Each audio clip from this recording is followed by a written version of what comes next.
20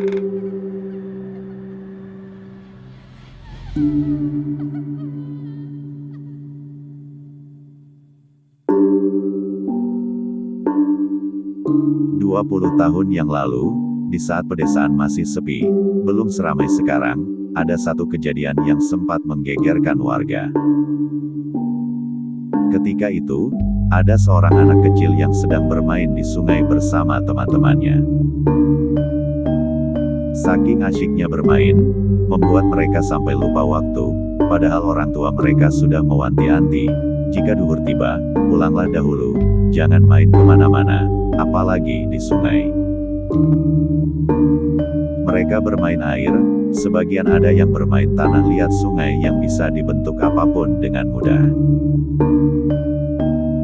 Suasana yang semula biasa saja, tiba-tiba berubah. Langit tiba-tiba saja menjadi gelap, seperti akan ada hujan badai. Setelah itu ada angin dari satu arah menuju ke anak-anak tersebut. Beberapa anak menyadari ada bahaya datang, lalu mengajak teman yang lain untuk pergi dari sungai itu.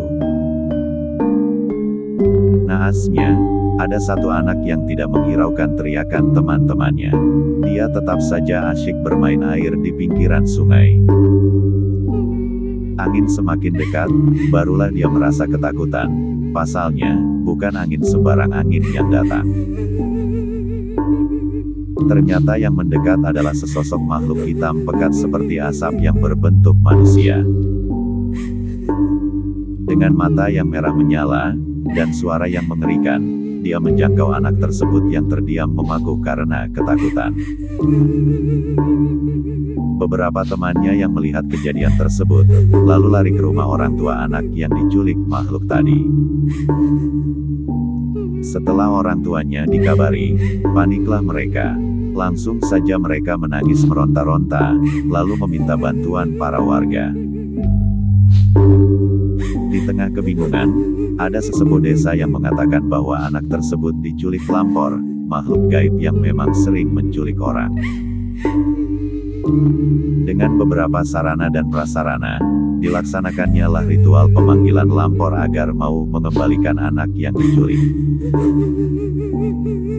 Ritual yang dilakukan termasuk berbahaya, karena jika ada satu kesalahan, dampaknya bisa ke siapa saja yang ditemui lampor tersebut. Di tengah ritual yang dilakukan tengah malam pada hari yang telah ditentukan, benar saja lampor yang dipanggil tiba-tiba muncul. Setelah ada komunikasi antara sesepuh desa dengan lampor tersebut, barulah si lampor mau mengembalikan anak yang dia culik dengan syarat tumbal ayam cemani. Ayam cemani yaitu sejenis ayam yang dari fisik luar sampai darahnya berwarna hitam semua, tidak ada titik warna lain selain warna itu. Selang beberapa hari, datanglah mobil dari kepolisian setempat, mengantarkan anak yang kata mereka ditemukan di suatu tempat di jalan. Benar saja anak yang ditemukan memang si anak yang beberapa waktu lalu diculik oleh lampor. Lalu setelah ritual dilakukan, si anak dilepaskan kembali, hanya saja bukan di desa tempat dia diculik, tetapi di jalan cukup jauh dari tempat tinggalnya. Untung saja ada pihak kepolisian yang menemukannya. Namun, setelah anak itu kembali, dia sudah tidak bisa bicara lagi alias bisu. Juga setelah beberapa tahun lamanya, tumbuh kembangnya kurang, bahkan tingginya masih tetap sama saja seperti anak kecil.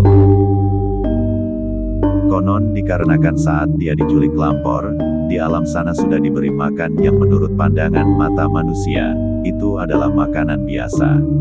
Sedangkan sebenarnya adalah sejenis serangga, cacing dan hewan-hewan kecil lainnya.